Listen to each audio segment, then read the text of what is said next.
I've been with my girlfriend Karen, 30F, for 2 years. We met at a board game night organized by mutual friends. I, 31M, remember being instantly drawn to her because unlike most people there, she was genuinely interested in learning complex board games rather than just socializing. We ended up talking the whole night about our shared interests in strategy games and true crime documentaries. After dating for a year, we moved in together in a nice apartment complex downtown. Our relationship was great until her best friend Lisa's divorce 6 months ago. Lisa and Karen have been friends since their freshman year of college when they were roommates. Over the years, they stayed close even though they took different career paths. Karen became a software developer while Lisa went into marketing. When Lisa got divorced, she coincidentally found an apartment in our complex, just 2 floors below us. At first, I thought it was nice that Karen could be there for her friend during a difficult time. Lisa's divorce was messy, her ex-husband had cheated on her with his secretary, classic, right? Karen spent a lot of time helping Lisa deal with the emotional fallout, which I completely understood. Things started getting weird last week.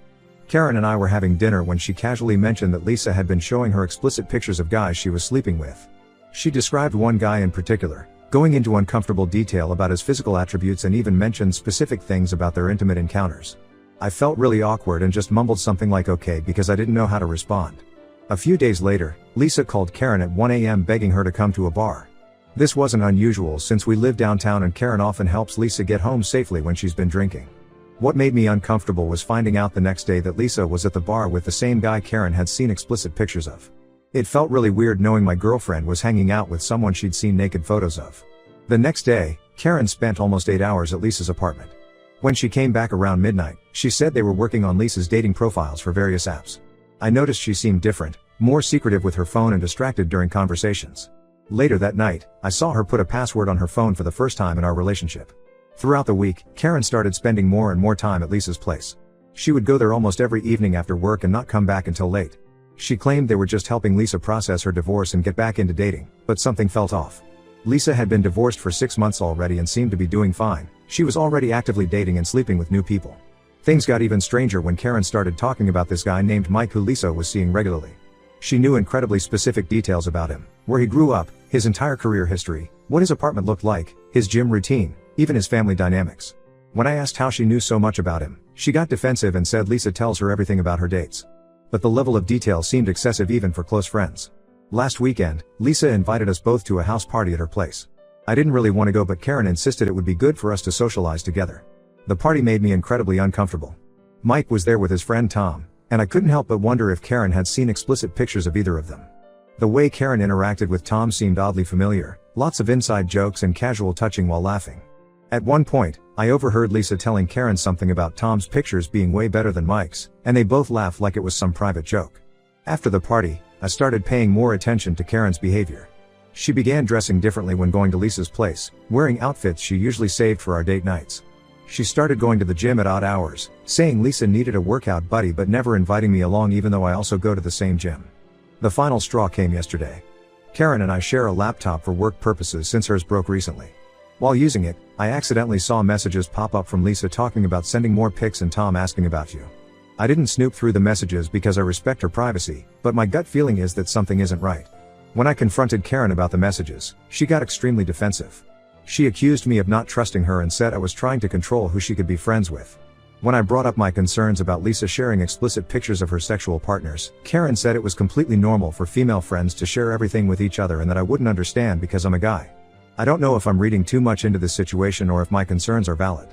The combination of Lisa sharing explicit pictures, Karen's sudden password protection, her weird interactions with Tom at the party, the late nights at Lisa's place, and now these suspicious messages, it all seems connected somehow. Karen's behavior has changed so much in the past few months. She used to be very open with her phone and social media, but now everything is password protected. She used to tell me about her day in detail, but now her answers are vague when I ask what she did at Lisa's place. She's even started getting defensive when I ask basic questions about her plans for the evening. I really need some outside perspective here. Is this kind of friendship dynamic normal? Should I be concerned about Karen spending so much time with someone who freely shares intimate photos of their sexual partners? Am I overreacting to all of this? Update 1: after my last post, things got much worse. I decided to trust my gut feeling and started paying closer attention to Karen's behavior. She had been spending even more time at Lisa's apartment, sometimes not coming home until 2 or 3 a.m. When I expressed concern about her late nights, she would get angry and accuse me of trying to control her life. The frequency of her visits to Lisa's place increased dramatically. She started going there right after work and would barely come up to our apartment to change clothes. When she did come home, she was always on her phone, texting and giggling. If I walked near her while she was on her phone, she would quickly turn it away or lock it. Last Monday, she told me she was going to help Lisa with some work crisis. I found this strange because they work in completely different fields. When I pointed this out, she got flustered and changed her story, saying she meant she was helping Lisa with a personal crisis. She left in a hurry, wearing one of her nicest dresses that she usually saves for our date nights. On Thursday, I came home early from work because I had a migraine. As I was walking up to our floor, I heard voices coming from Lisa's apartment. I recognized Karen's laugh. I wasn't planning to eavesdrop, but what I heard next made me stop in my tracks. Lisa was excitedly talking about some new pictures she got from Tom, and Karen was asking her to send them to her phone. They were discussing intimate details about different men, and I heard Karen mention something about private messages and secret folders. I went up to our apartment and waited for Karen to come home. While waiting, I checked our shared laptop and found a hidden folder tucked away in an obscure directory. It was filled with dozens of explicit photos, both received and sent. Some of the photos were of Karen. I felt physically sick. When Karen finally came home around midnight, I confronted her about everything. This time, instead of getting defensive, she broke down completely. Through her tears, she admitted that Lisa hadn't just been showing her pictures, they had both been actively exchanging explicit photos with multiple men for months. She confessed that it started innocently enough. Lisa would show her pictures from her dates, and they would laugh about it. Then Lisa suggested they both make secret dating profiles just for fun to see what kind of attention they could get.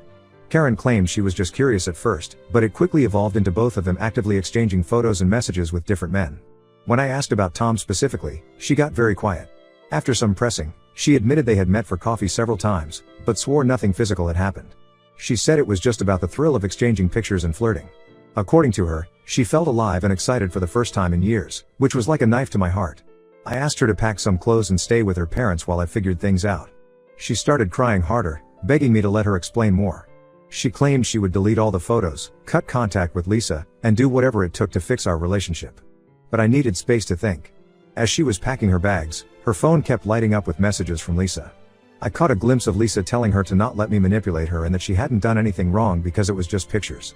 This made me realize that Lisa had been actively encouraging this behavior all along. After Karen left, I found even more evidence on our shared laptop. There were chat logs with multiple men, including detailed conversations with Tom. While she hadn't met up with most of them, the emotional intimacy in these chats was devastating to read. She had been sharing details about our relationship problems and letting these men comfort her. The next day, Lisa started texting me, trying to convince me that I was overreacting. She said that exchanging pictures was normal in today's dating world and that Karen was just exploring her sexuality while staying physically faithful. She even suggested that I should be happy that Karen was choosing to stay with me despite having other options. Karen has been calling and texting constantly since she left. Sometimes she's apologetic, saying she'll do anything to fix things. Other times she's angry, saying I'm being unreasonable and that she technically didn't cheat because nothing physical happened. She doesn't seem to understand that the betrayal of trust is just as bad as physical cheating. I haven't decided what to do yet. Part of me wants to try to work things out because I do love her, but another part of me knows I'll never be able to trust her again. Every time I close my eyes, I see those pictures and messages, and I feel sick to my stomach.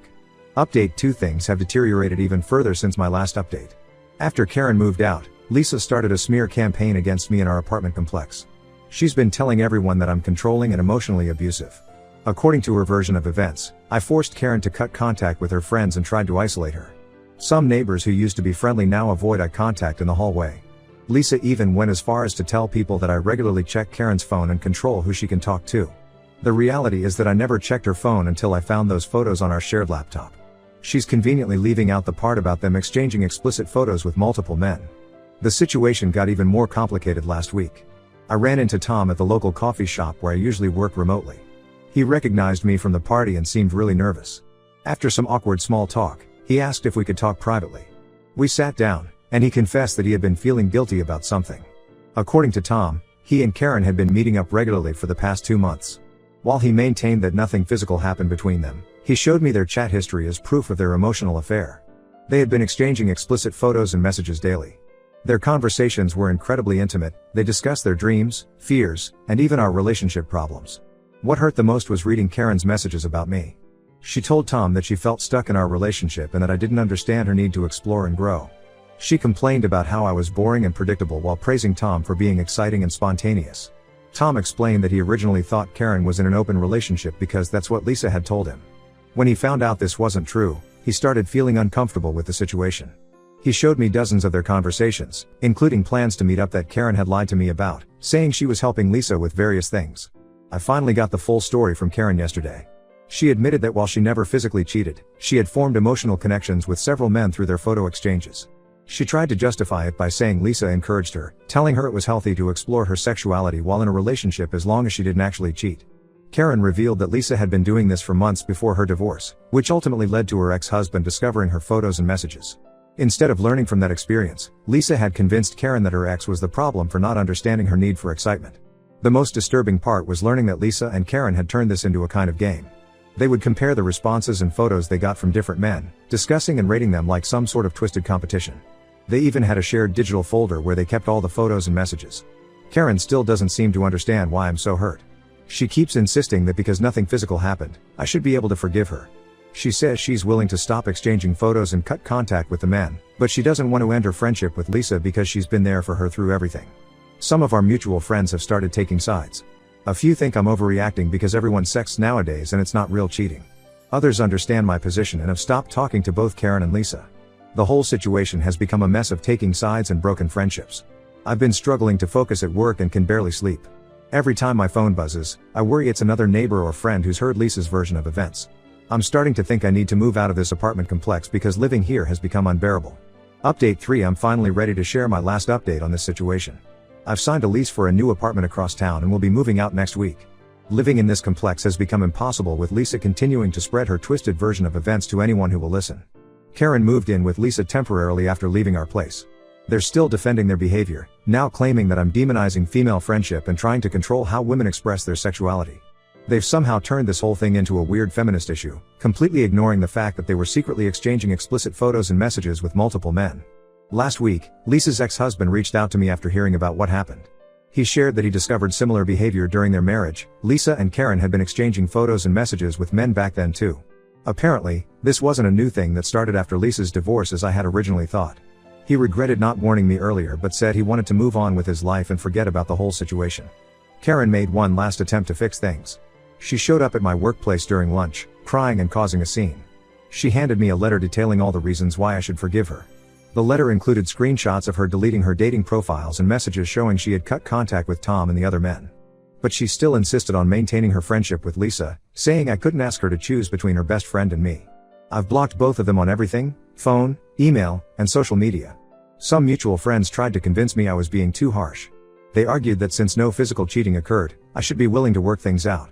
One friend even suggested that I should be flattered that Karen chose to stay with me despite having options. The hardest part has been dealing with the isolation. Many of our mutual friends have chosen sides, and some who initially supported me have started buying into Lisa's version of events. They think I'm overreacting to what they call harmless fun. But they haven't seen the messages I saw or experienced the betrayal of trust firsthand. I've started seeing someone new who understands and respects normal relationship boundaries.